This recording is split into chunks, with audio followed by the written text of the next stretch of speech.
مهاجران در روسیه شب و روز در نوبت می‌ایستند تا پاتنت برای کار گیرند. در نزد شعبه‌های وزارت کارهای داخلی و مرکزهای مهاجرتی در سراسر کشور ازدحام زیاد جمع شده است تا حجت‌های خود را به ترتیب درآورند. بسیاری‌ها هنوز از شب نوبت می‌گیرند. در نتیجه مرکز بسیار فونکسیونالی استخراو که در نزدیکی مسکو جایگیر است، ساعت 5 صبح 3 ساعت پیش از آغاز روز کاری چنین می‌نماید. در نوار دیده می‌شود که ده نفر در تاریکی زیر آسمان انتظار نوبت خود هستند. بعدتر شماره آدمان باز هم بیشتر می‌شود.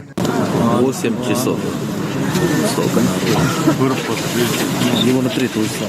چنین وضع در تمام منطقه های روسیه مشاهده می شود. در کانال تلگرام خود بهرام اسماعیلوف سابق راهبر دیاسپورای ازبک ها در مسکو نوشته است: در شعبه مهاجرت وزارت کارهای داخلی در ولادیواستوک نیز آدمان زیادی برای گرفتن پاتنت جمع شدند. در سنت پترزبورگ در مرکز مهاجرتی ازدحامی زیادی به وجود آمده است. در یکی از ویدیوها مؤلف اقرار می شود که در طول 10 سال چنین شماره زیادی آدمان را در مرکزهای مهاجرت ندیده است.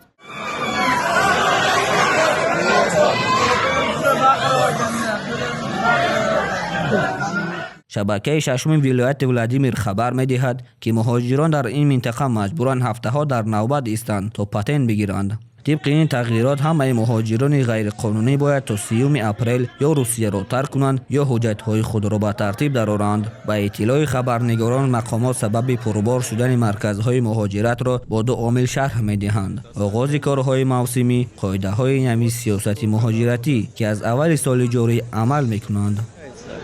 Не помешается человек.